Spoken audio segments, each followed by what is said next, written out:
Yeah, I had to learn a lot from failure. So I failed my driving license twice. Wow, so drama. You know, drama in Malaysia actually quite. It's normal if you don't bribe, which we don't do. Yeah. But basically, no, it is.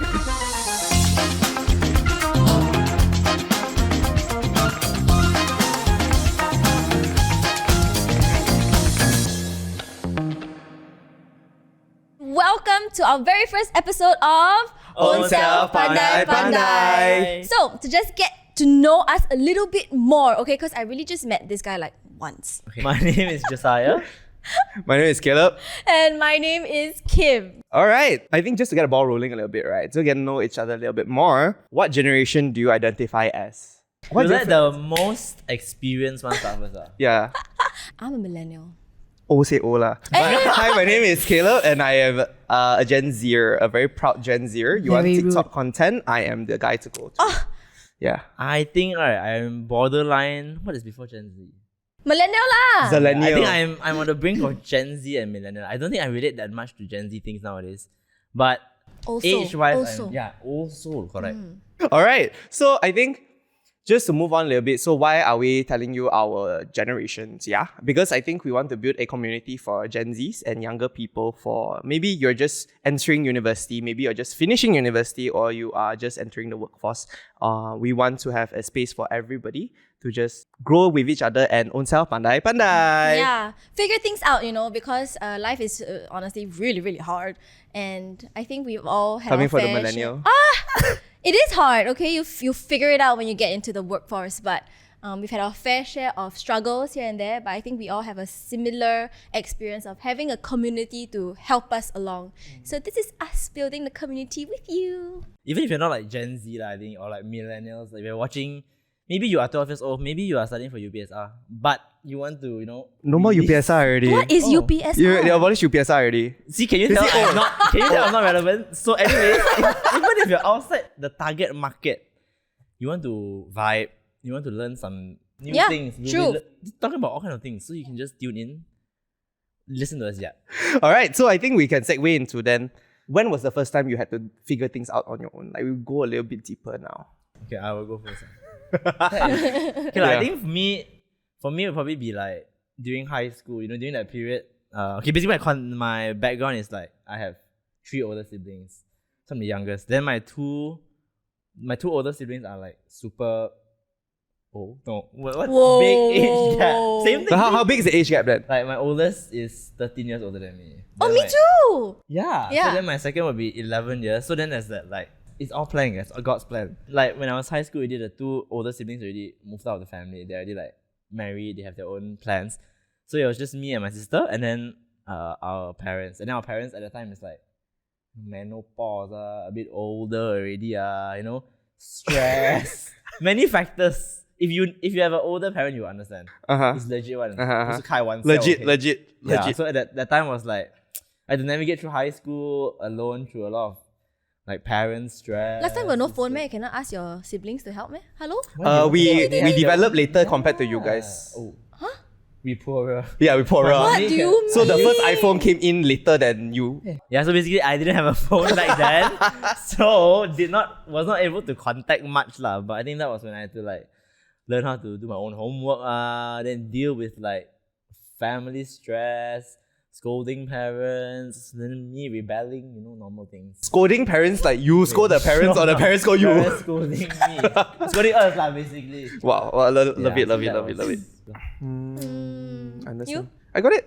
My own self pandai pandai moment, I think it came about only in like the truly pandai pandai moment is only in like college and uni. Because I think I'm not really from KL as well. Because I grew up in so I was born in Taiping, Perak. I did my primary school in Malacca, but then I went to high school in Ipoh, and then that's where I also met Josiah. Wesley! Yeah. But we got lore behind how we met also. Then everybody moved up to KL for my college and uni lah.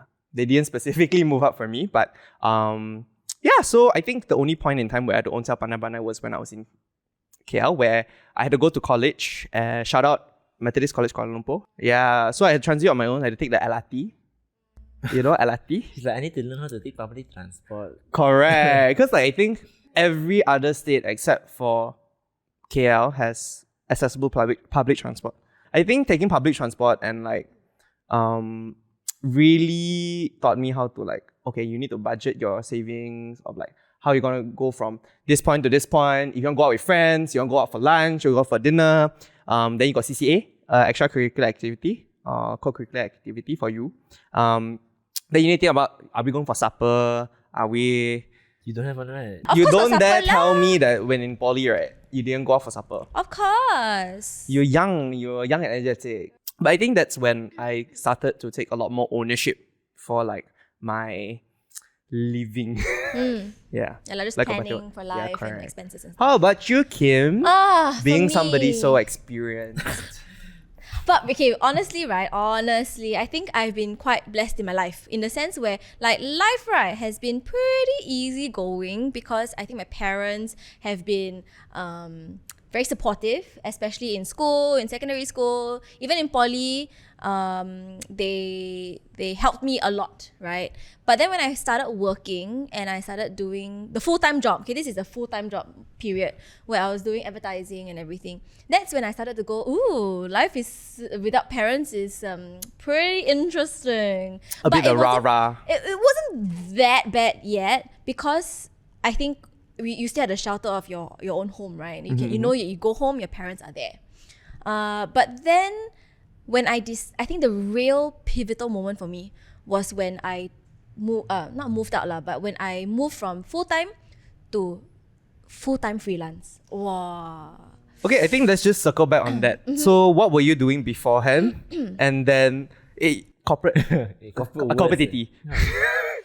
But yes, slightly circle back on it. You were doing full-time advertising, and then after that you went full-time freelancer. Then how did you go about it? And then how did you then become like what did you do during your freelance career? Full-time agency, and then I came out to do full-time acting. But of course, just coming out like that, you don't know anyone. I didn't grow up in the industry. I didn't grow up as an actor. Because a lot of my friends, They start from young. Yeah, they start from young. They were child actors and everything. So that's amazing, right? So they already have the connections. But I didn't. So what I had to do is go to a lot of courses. I had to really integrate myself with people who were in the industry. And that in itself was really scary because you really need to put yourself out there. You really need to know who you are as a person, but at the same time, play the game a little bit. And I feel like it's nothing to be ashamed of, but at the same time, you don't want to lose who you are, right? Because a lot of people end up doing that. I was teaching yoga as well. I was teaching acting from there. When I say I OPP, right, that period was true OPP for me. So during that period of time, do you have anyone to like guide you through the hustling period? Guide me through. Or was it like you legit, whatever you want to do, you just try and then you just Yeah, close eye I and think see. that was it, you know. Like, of course, there are people, right? I mean, of course, I didn't come out completely cold. During my full-time period, I was doing auditions. During lunchtime, I go for audition. I'll take leave to go for the shoot. Weekend, I go for a shoot. So even if I take leave, I'm not on leave. I'm really working 24/7. I arranged for my audition during lunchtime. So it's really hustle. So coming out, I already had some kind of connection with people and with production houses and talent managers and things like that. But when it came to being a part of a community, it was really hard. I feel like I kind of knew what I needed to do when it came to doing the work. But when it came to community, I really had to do a lot of classes. I had to go for more shoots to get to know everyone in the industry. Then I could form my community. Then we could come together and go, hey, these are the things that we all have a goal towards. Let's do it together. Whether it's content creation, whether it's acting classes, whether it's doing short skits. But you really just had to be a part of something to really excel, I guess. Yeah. I guess that also comes to a term where, like, for example, in uni and college, right, where you are surrounded with a lot of people that you have to be with. Like when you go for classes, when you go for tutorials, when you go for activities, it's always the same people. But I think when you grow up and when you enter the workforce, right, I think finding friends and forming that group of friends that you can just hang out with without a lot of like issues, without a lot of friction, I think that's very hard to find, right? And you need to be very intentional when it comes to those kind of activities. Yeah. I guess now that I think all of us are working, right, what's your biggest struggle when it comes to... I think the biggest struggle about finding a community is like entering the community. Like, you know, if let's say I want to, for example, I say like pickleball, like I want to actually, you know, like, oh, this looks fun, I want to join the community. But then to start, if let's say you don't really know anyone who plays, or like you don't know, you're not associated with anyone, then it's difficult to join in. And then let's say if you do join in, the tough part is probably like, you know, mingling with the people and like trying to get accepted, for example. So I think that is one part of finding communities at this day and age. Where, you know, when you're a bit older now, like when we're about entering adulthood, so you already know what kind of friends you want to make, or what kind of people already know, or other people already know what kind of friends they want to make. So let's say if I want to be friends with Kim, for example, at like a pickleball club, then she'll probably like, this guy, creepy. I see his face, so I think he don't. I think cannot like that. So everyone has biases already. So then it's very hard to enter a community where like, where there's really you feel biases. like you interject. Yeah. Whatever they already had. Like it's the thing of taking the first step, right? Yeah. I think as a child, you're like, oh, let's go play on a slide, and everyone's like, yeah, let's go play. But I think as you grow up, people have their own perceptions. They have a kind of a stereotype already put in. But do you think like, so for example, the very popular thing now is like run clubs, or like people go and train for high rocks, for example, or like go for fitness classes basically. Do you think like that actually helps you to then form that community, or like just go out there and meet people? Because I think personally, from going to the gym, right, I went from going to gym alone, doing my own things for like 2 hours, to now going to the gym, spending 1 hour talking to people, but then 2 hours doing my actual exercise. So sometimes I spend 3 hours at the gym. Caleb thinks it. No, but I feel like it's a character and personality thing, right? Because you have the personality. I go to the gym when I want to cool down. Like I had a long day at work. I don't want to talk to people anymore. I had a whole day of meetings. I just want to go to the gym and really just work on myself. And so even if people talk to me, I would shut it down, because that's not people time, that's me time. And also you have a personality where everywhere you go also talk. How you know me? How would you mean? I think they will know you also. They will feel his vibe is legit like that. And it's true. And so I guess it's a personality thing. What if people are a bit more introverted? They are not going to be the kind who go to the gym or go to even yoga classes. They're not going to go there and go, hi, my name is Kim. And our culture, I feel, isn't the kind where we've grown up going to a cafe and saying and seeing someone behind you waiting and go, hey, how's your day? It's white people. It's a white people thing, a Western thing. Asia, your parents go, don't talk to strangers in the lift. Stranger danger. They will kidnap you or something. And it's fair. Somewhat, It's fair to a point, because last time got a lot. But we've grown up with that mindset. So that is an automatic, ingrained culture. Of course, not speaking for everyone, right? Like him. But it is a very common thing. And I think a lot of people have learned or have been forced to break out of that. So I think one point is that we talk so much about we have to figure things out ourselves, right? When did it ever backfire? Like, you tried to do things yourself when there's so many other resources out there to help you, but then like, okay, no, I want to do it. And then it backfired. Oh, I mean, I don't have an example because it's going to sound so bad, because I'm a Singaporean. I'm a very structured person. I don't do things without having answers. And You're that was J, MBTI. Yeah. I am. And it's really difficult for me to action on things without knowing stuff. So when I moved out into the whole freelance life, I really Googled everything from first step. Last time I got no ChatGPT, by the way. It was all pure Google search. Back in my days. Pure Google search. So if you see my history last time, it's like constantly, what do I do first? What's portfolio? How do I do a portfolio? Do I need to do headshots? Must I have headshots for auditions? So many things. And before I even set my first real casting application, I went to do a full headshot, like photo shoot. I did a full thing. There was no like half and then I send. Because to me, if I really want to do something, I'm going to do it well. I'm going to do it properly, because what if that casting audition, whatever nonsense, is a damn big one and it's a huge opportunity, and because I go and half-ass it, I don't get it because 10,000 people are applying and they all have proper stuff. So that's kind of my journey, like there was no like, I try myself, I see all the stuff and I don't want to follow. So everything was prim and proper from the start? It's proper. Not start lah, but like as it continue on. As I got serious with it, I really got serious with my prep and I got serious with my plans. I got serious with a lot of things lah. But I guess definitely when it comes to you have to figure things out yourself, right? Then costs then money comes into play, right? And I think on a personal scale, so I also did a few castings before, but because to get a full headshot, to do like 100% like studio thing, right? Studio shoot is quite pricey in Malaysia specifically. See, that's where friendships come in, community comes in. I had the pleasure of having friends who were budding photographers.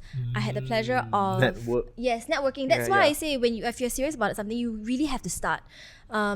Also, thankfully, I was also working full time, right, for a few years already, 7-8 years. So I had a good amount of savings, and I essentially told myself I'm going to invest in my career, in my acting career, and I portioned a percentage of it out. So whatever I needed came from that, and everything I earned went back into that. So that bucket grew and grew. So I didn't touch my savings. I portioned it out. Oh, that's smart. So again, it's proper. Like I was really thinking about how can I make this make my runway, or this trial runway, because I didn't know if I was gonna succeed, right? How can I make it longer? So you don't set yourself up for failure to begin with. Exactly. Josiah, what about you? At what point? Honestly, I couldn't really think of an example when I think about myself. But then when she was sharing, I thought about my friend. Okay, I will not name drop. But basically, so he wanted to study. It's a he. Oh. That's all they're getting, okay? It's a he. So basically, he wanted to study physiotherapy, I think. Then he told us he's gonna go US to study that. Then I think it was going to be like a 4-year program like that. Then so they were like, you're so sad, I don't see him for 4 years like that. Then we were saying bye, sent him off at the airport, everything.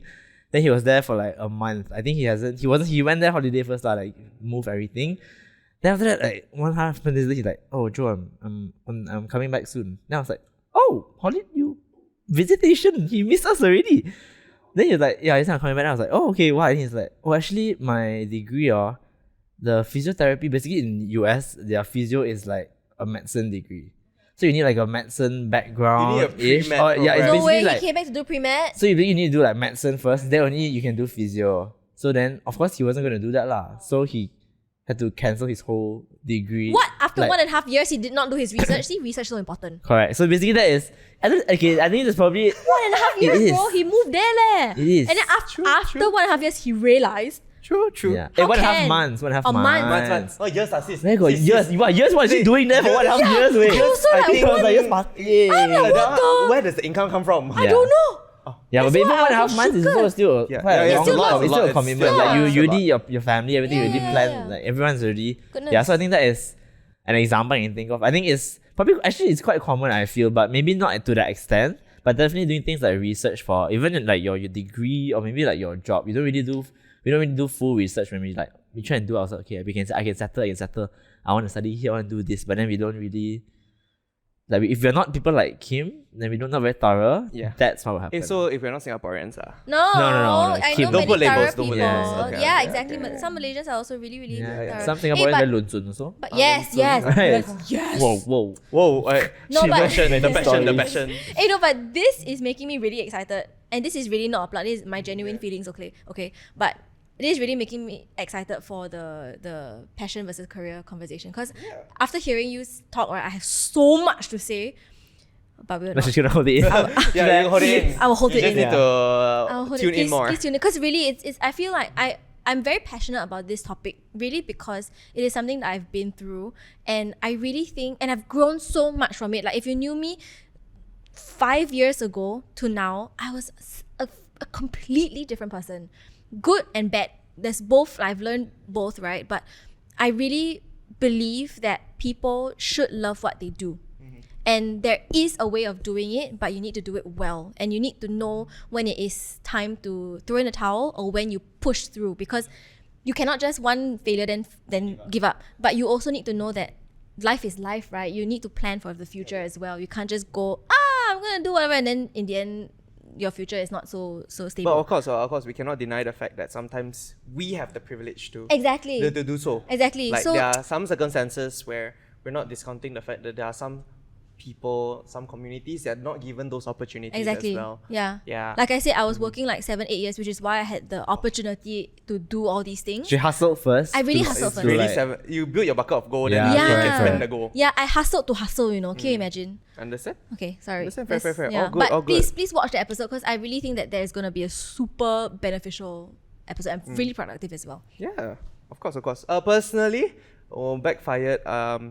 For me, I think not so rah-rah like you guys lah. Mine was like, I took on too many things in college and uni. Then, like I was part of a lot of co-curricular activities. I still had my degree as well. Then at one point in my university life, I was doing an internship while studying. So I had lectures, but during the lectures, I also had an internship that I signed up for. Wow. So it was busy, man. Yeah, it was a few things at the same time. So I think it reached a point where I was like, oh, I got assignment due tomorrow, but I also have this deck that's due tomorrow as well. But is this an ownself pandai pandai kind of situation? Also Or bodoh, is dig bodoh. myself, or it's like bodoh. Really, it's a kei kiang lor. You shoot yourself lor. Kei kiang is You it? want? It's true. Sorry, I don't understand kei kiang. Oh shucks. What is kei kiang? Kei kiang is like you. You fake kei kiang You directly. shoot yourself in the foot. Directly translated is fake strong. You think you are so awesome and amazing, but then you in the end fail lor. But I am awesome and amazing. That is exactly how you ended up doing that. Yeah. Just kidding. But I think coming to that, I think it's more of that time I had to learn where my limits were. Yeah. Like, I think in uni it's the privilege that you have to make your mistakes. Maybe you don't need to get straight A's, but you need to figure out how do you balance passion, work, your studies as well, but also what if you have a part-time job that you use to support your uni. I think that's another thing that we can go on and on about. But regardless, I think for us to be able to Ownself Pandai Pandai and not bear severe consequences, I think that's something privilege that But we hey, have. failure is also a very big lesson. I That's true, believe, ah. I truly believe that if you allow yourself to fail and you are able to pick yourself up, you become stronger. If you never fail, it's harder. You still can, but it's harder to learn from things because you only learn when you fail. And you pick yourself up, you know? So don't be afraid of failure. Try. Like he said, try. Take a step out. But I think from personal experience, so I think this is a conversation that I had with a friend recently. Like learning how to fail was a huge process for me. Interesting. I grew up being like first in class. Okay. One of the better students. You're the Okay. kind of Yeah, guy, like the good one. I'm a teacher's pet. Eee! I was. Can tell. I was. I'm. He He was a can pygmy. He tell? was a pygmy. Can You tell? heard it? I thought I was whispering to the mic. Rude. But I think in general, for me, I got to learn failure when I started failing a lot of my other than academics. So I failed my driving license twice. Wow, so drama. You know, drama in Malaysia actually quite. Is it? It's quite normal, no man? It's normal if you don't bribe, which we don't do. Yeah. But basically, Yeah, I had to learn a lot from failure. Like I failed my driving license, and so I failed driving license twice. Then that was the same. Not too long after I failed twice, I also failed my piano exam. Okay, I'm so sorry, but I have to point out, right? All the things that he's failing, right? I was thinking, are I was thinking that also. Like the minor things, right? No, it's not minor. Are the Cute. rich people things? Privilege, yeah, privileged privilege things. No, driving license in Malaysia is not a privilege. Okay, yeah, thing. okay, It's a yeah, necessity. fair, Okay, maybe in Singapore it's a privilege. Oh, it is. But in Malaysia, for us, unfortunately, it's a necessity. I'm having your piano lessons. But piano lessons, I don't like classical, but I had to. I can't. you know. I can't have this conversation. Sorry, I have no sorry. idea how to continue this To conversation. piano I'm not the that piano? privileged. No, but in general, it's about failure. Yeah, like, okay, sorry, yes. Yeah, I'm yeah. not trying to undermine your failure. I'm no sorry. worries. So hurt. But I think in general, learning how to fail for me was like, it was like going up. Then suddenly you had to you go to your lowest of low where you fail everything. Then that was the same time where SPM was coming around. Oh, so it was like, will I fail my final year? Will I have to resit my SPM? Yeah. I think it's not about what you're failing at, but the fact that you are failing after being so used to Correct. to having a good kind of Correct. childhood Record, lah. yeah. Then after that, it was like, okay, learning how to fail and Yeah giving lah, my chance. I think grace Yeah. and giving yourself a chance to fail. Yeah. Yeah. Okay. That's cool. That's very Cool. interesting. So now let's move along. I think we were talking about failures and we were talking about how it backfired. Something a little bit lighthearted now, lighthearted. What do you wish what's something that you wish people can stop pretending to be an expert about? So it's, for example, you know, the finance bro, but they are not in finance, but they do crypto on the side. Then they're like, yeah, you know, you should invest your money. Invest in what? Crypto lor. but they don't give you context. And if you ask them, if you look at their portfolio very bad also. I think it's a difficult question to answer. Oh, though. not very light-hearted. Huh? It's not. It'll be hard. It's a bit hard because I don't think it's about pretending to be expert. It's like, just don't pretend to be an expert. If you're an expert, you're an expert. If you're not expert, you say you're not expert. And then, but because it's your hobby and it's something that you are genuinely passionate about, then say lah. Like, am I an expert about passions and making a career of my passion? No, I'm not an expert. It's so subjective.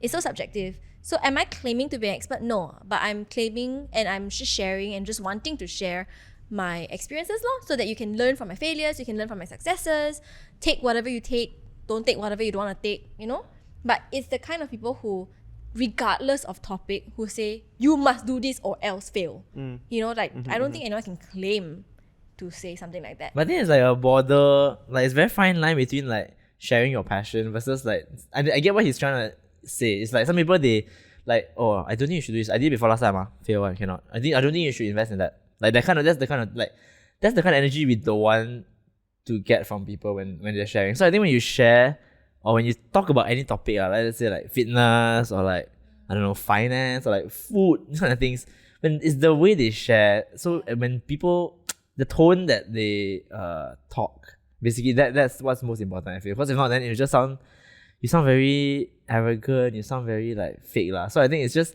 as long as you are passionate or you know things about it, you can share. And then if they take it, they take it lah. If they don't take it, then let them learn from their mistakes lah. So you don't try and push your ideas onto people. And I think in this day and age, people are smart. Like the audience and people who watch us are smart people, and they can really see through the crap.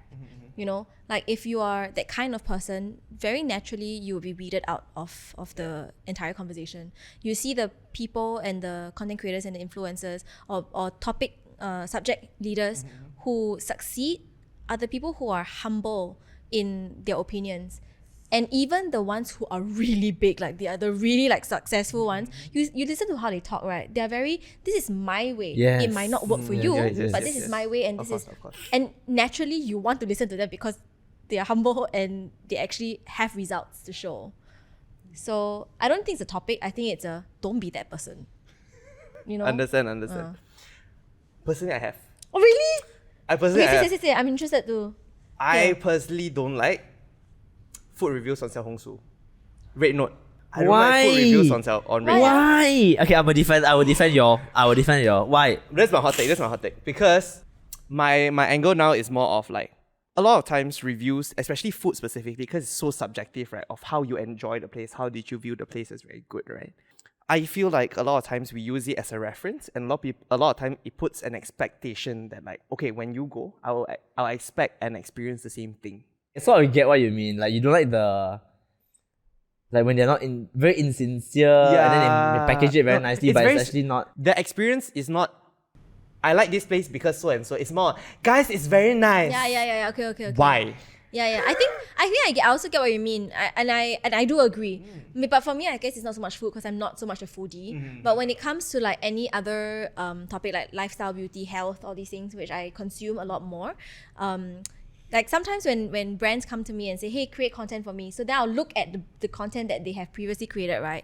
And you see other content creators, they're like, use it's so good, and I'm like, you want me to do something like that? No, I'm not gonna do that. Like, I'm actually gonna use it. I'm actually gonna try it. I'm actually gonna say whether I like it or not. Like, you want to pay me for that, you pay me lah. But I'm not gonna go, it's so good. Why? It's just because it's good. I mean, you need to be objective about what you're reviewing in general. I you think need to paid know or what you're not talking paid. about Like, paid too. or not paid, either ways. Okay, so next time content creators, or food reviewers, just make sure you put a disclaimer. I only ordered X, Y, and Z. If you order anything else on the menu, I cannot promise. Disclaimer. Because I don't know. And if you come on an off day, I also don't know. So must put that. If not, he will judge you. I think the bottom line, I'm okay. across the bottom line across all three comments is basically being genuine. Correct. Being Correct. authentic lah. Like be it whatever topic it is. Like if you are reviewing, if you're talking about like lifestyle, fitness, I think it's as long as you are genuine and you don't have to sound like an expert lah, but as long as you are telling people like what you actually think, and then I mean if you can put a disclaimer if you want, but basically if you're putting out content, you're putting out anything on anywhere, as long as you're being genuine and authentic about it, I think people will be okay lah. I agree. I agree. understand. Agree or not? Agree. Of course. I love the conclusion. Defended my Xiao Hong Sus out there. The ones that you like, right? Now it's time for Pandai. Or Pandai. Pandai. Alright, this is a quick session that we are going to do. It's trivia quick fire. And for us to answer the question, we will raise up our hand and say our names for this Okay. episode. Let's go. Let's I'm go. ready. Producer, Let's let's go. go. So the first question is, guess which of these roti is actually served at some mamaks? A. Roti Maggi. B. Roti Milo cheese. C. Roti ice cream. And D. Roti Nestum. Me, Akim. Second, roti Milo cheese. Caleb, roti Nestum. Who buys Nestum now? Joe, roti Maggi. Kim So wins. the correct answer, Roti Nestum. Alamak, you know the answer, right? I don't know. Okay, fine. We give you 1 point. Nonsense. Never mind. Okay, I give Yeah. you 5. Okay, next. Now 1 point. The average person blinks how many times per minute? A. 5. B. 10. C. 20. Or D. 30. Joe. 30. Kim, last one. Caleb, I will go with B. I think cannot it's five. remember the I think it's numbers. Okay, since you said so Yeah, since you B, said B, 30, B. right? I'll change my answer to the C, I think. So the answer is actually C. 20. Oh, lucky. Okay. What? I have 1 point. It's okay. Give it a point. Give it a point. 0. The most competitive one, 0. Let's go. When Malaysians or Singaporeans say on the way, how long does it usually take? A. 5 minutes. B. 15 minutes. C. 30 minutes. And D. 1 hour. Kim. Caleb. Joe. Oh, ladies Thank you, first, Mikey. I'll give you a right? chance. 30 minutes. So the answer is 30. Woo! Kim wins another point. Thank you Nice. for. You were being gentlemanly. I would like to honor that. This caters to Malaysians only. How many times does the average Malaysian spend stuck in traffic daily? A. 15 minutes. B. 30 minutes. C. 45. Or D. 55. Joe. I'll take lah. Caleb. 30 minutes. I go last. No. 45. The 45. most one. C 45. Okay, so the correct answer is D. 55. See, how can y'all say that? One way. Okay. Alright, so the score now is Kayla has 1 point. Okay, we don't need So to Kim remind has it. 3 and Josiah has 0. I just need to get 1, guys. I just need to get 1. Hey, Then the Josiah has Singaporean to cannot at win. least I win. They That's the cannot. last. Bonus mark. Hey, cannot like that. 2 just point, 2 because- point, 2 Two point. point. Why I really are? That was a tiebreaker. Okay. Rock, So paper, the last question is, how many types of roti are there usually listed at a typical mamak stall? A. 5 to 10. B. 15 to 20. C. 25 to 30. Or D. 40. Joe. Okay, fine. You go first. B 15 to 20. What's the third one? 25 to 30. Oh my god, no. I'll say 1. A. Okay, so the answer is actually 25 to 30. So nobody wins. You could have. I would have won, but I still win. Cannot even. Stop. You So stop. now the score is Caleb still 1, Kim 3, and Josiah 0. So Josiah you. has to eat the mystery snack. I'm sure it'll be good. I'm sure our producers are so nice and lovely It's to a us. penalty. Yeah. Oh. Hello, what do you mean by that? Why wet? Hello, you. Hello, please don't say that. Yeah, it's actually a bit wet. Ready? 3, 2, 1. Don't let it fall. Don't let it fall. I don't know, I won't. Yeah. Wow, yummy. Bite. Okay, please catch up. Ketchup. Yeah, and then? Okay, hold this And then just what? in case you Who need. put your what? And it's like, done. and do you know what it is? No. You still don't know? It's lotus mooncake with 1 egg yolk and then Ah, plus the egg ketchup on top. But the winner got prize or not? No. 1 point for the winning. 1 point of for the this. win. Oh! Well, that aggressive. There's this one question. I don't know whether we want to do it or not, but it's Malaysians versus Singaporeans. On But in this episode sense, 0, but in this sense, it's Malaysians versus Singaporean. On like what? What we Yeah, on what fighting? you Who Ownself Pandai Pandai better? Who figure things out better? Okay, I think. ooh, you're already episode 0 on me to get cancelled. No, but personally, lah. right? I say Singapore, I get cancelled by Malaysia. I say Malaysia, Singapore cancelled me. I mean, we're here to be a nice causeway point. We're nice Hiya. to be the causeway. We like to be Woodlands. yes, I'll be objective, okay? And Tuas. I'll set my points. You must give me more time to talk about Wow, my she's points. like debate Sure. She's here to No, argue. I cannot get cancelled the first episode, It's bro. not about being cancelled. It's Cancelled. just sharing your opinion. Correct. Yeah, do you hear what I say? Opinion, Please, do not come for her, okay? But basically, I think okay. Now he's got it. Let him speak. Yeah. He's gonna then attack me after my that. point very small, so you just listen only, okay? But I Okay. think Yes. Singaporeans Oh. are a bit more better at being ownself pandai pandai. In a sense, right? Okay, I don't know whether this is like a dig at Singaporeans, but I feel like they are more individualistic in terms of the culture. I feel like they are very independent. Okay, maybe not individualistic, like more independent. Like when I went, okay, maybe it's more of observation. But like when I went to Singapore, then I see like lunchtime, the office people, they eat alone one. They will tapao. They always like the tapao. What's your what is your definition of OPP? Like ownself. I mean, in terms of ownself pandai pandai, it's like doing things your own. I mean, figuring things out your own way, ma. But I think just on observation wise, I feel that Singaporeans are good at handling things themselves. So that's why I assume that they'll be better at figuring life out, or let's say like even like small things like lunch, for example, lah. I think that is they're more independent in that sense. But like Malaysians are more rely on people a lot, rely on community lah, based on my Peer observation. pressure. I think that's the word you're trying to look for. No, Peer I don't think pressure. that's what Not he's really saying, pressure no. lah. It's more Okay. of like more independence, I think he's saying. then like, Malaysia is more on The Malaysian, dependent on like, one the peer lah, another. like the or at peer least influence from you what a I see lah, from people around me, we are more Okay. like we like it like interesting. you go to do this and okay lah. Like that. You? What do you think? That's very interesting. I think I stand on the middle where it's like Singaporeans know how to be independent. They know how to be independent better. But Malaysians, we know how to take life a little bit lighter. Yeah. I mean, I think there is benefits on both sides. I think I stand on the fact that It's really causeway. sorry. Good job. You're doing a good job being a causeway. I take the perspective that Singaporeans like to plan ahead and everything is for the future. But I think in Malaysia, because of our diverse economy and I think us as a developing nation as a whole, there are only a certain amount of things that we can prepare for in the future. And I think we become very comfortable in that process of getting there. Correct. So in terms of Ownself Pandai Pandai, we know how to self-soothe. Like self-soothe in our circumstances. While Singaporeans Ownself Pandai Pandai in terms of trying to figure out what's next. Where should I go? But I think in that sense also, it comes back to also society, right? Yeah. That a lot of times in Singapore, it's very cookie cutter.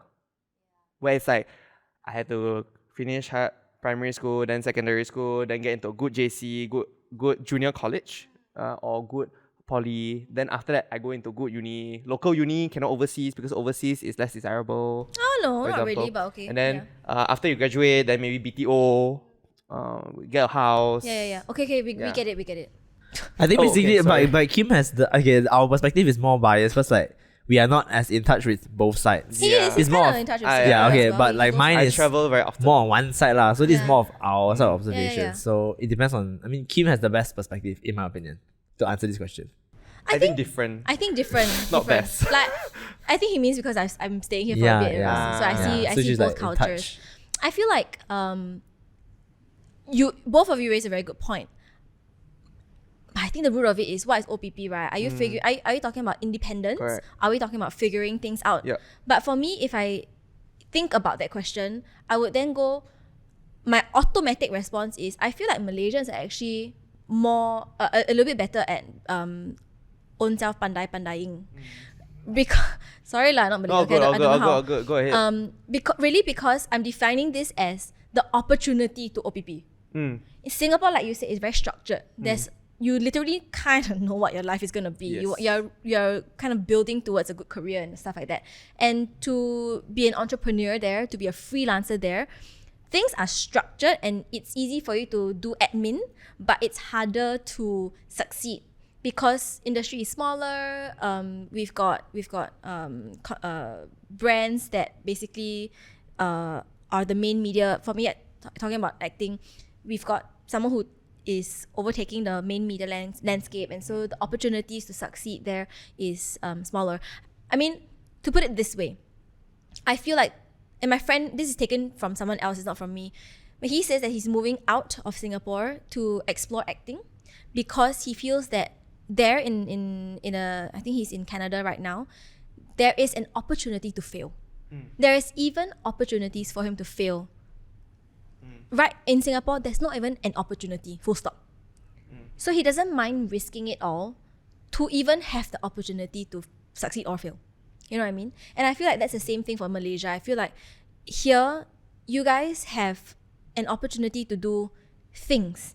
That you want to do a creative art space, you want to have a solo exhibition. It's more possible financially, so on and so forth. But for Singapore, I agree with you, which is where we are a bit more independent because we have to be. Yep. Failure is not an option. If you fail or you're not earning a certain amount, it's hard. It's hard to live in Singapore. At least because we all have a goal, right? Of, you know how The vision of where you want to be. yeah, you want a house, you want a condo, you The want golden Singaporean. yeah. But realistically, me growing up there, I was stressed. I don't know. I cannot afford my own car. I have to be married to have a house. Otherwise, damn hard to get 35? a house. 35? Shout It's out. not even about money, but you have to be a certain age to have a house, to own a place for yourself that is not private, and private is like super expensive. Crazy. Yeah. It's crazy. So as a 26-year-old, if I want to buy my own house, can I? I can't, because unless you give me $3 million lah. Sing. Drop from the Sing. sky. You know? So, Understand. so if I were to just put everything together and weigh the pros and cons, I would say Malaysia. Because you have the opportunity to even do it. Whether or not it's easy or not, I don't know lah, because I haven't really tried here. So I guess that comes down to then more of there's more risk and there's more room here for development Yes. in comparison to Singapore, where everything is, even if you are below a certain median income, there is support there. It's like, it's very binary. It's like, yes, then how? No Yes. means how. Yeah. Yeah. But I would then also say that here, even if you try, I guess the road to success is also harder lah. Because it's not so much like, oh, I do my own creative art space. Woo, so fun, so cool. Then what? It's still gonna be the question of then what? Because monetarily the rewards are lower lah. So high risk, high reward, low risk, low reward lah. Yeah. So that's the kind of pros and cons that you can imagine. Correct. Yeah. Yeah. So just to wrap up this whole No, wrap up already. wrap up our first episode. Whoa, wrap already. What's the give your best pandai pandai tips? Oof.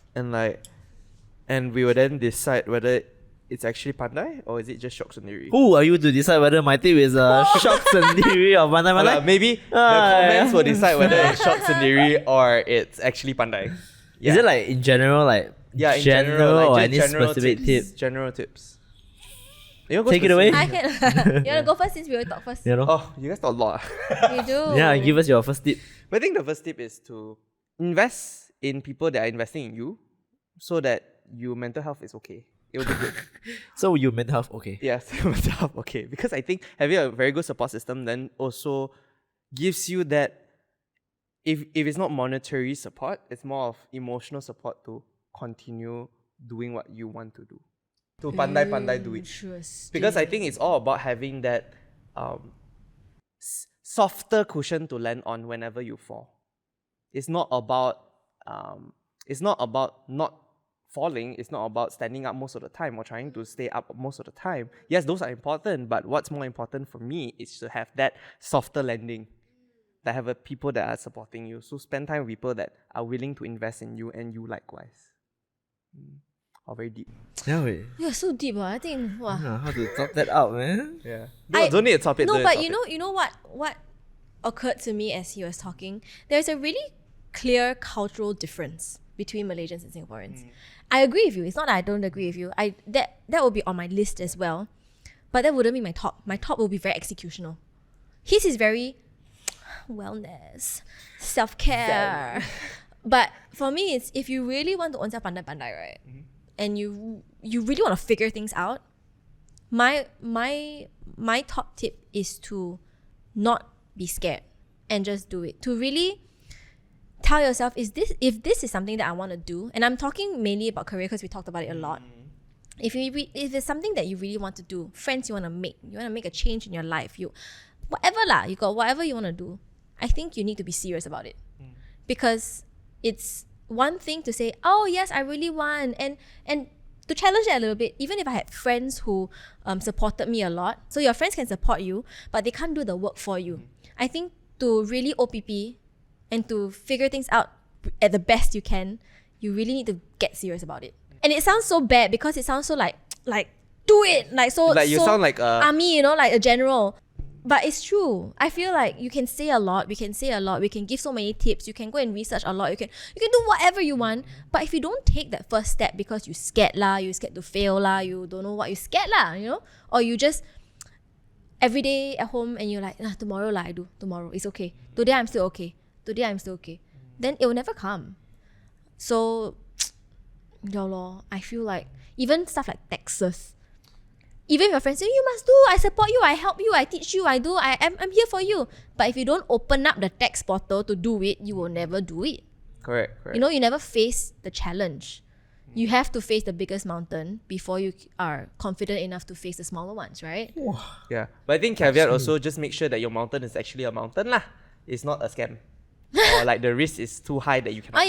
Yes, make sure that it's a mountain that you are willing to thread on. Calculated risks. Yes, correct. Just to caveat that. Yeah. I think my point is quite similar to hers in the sense where mine is like knowing why you want to do it in the first place. Like you have to know, you have to be, firm in terms of your identity of what you want to do. Yeah. Like let's say if I want to pursue a certain, studies, let's say I want to pursue a certain degree, I want to do it because why? It's not because I just want to try.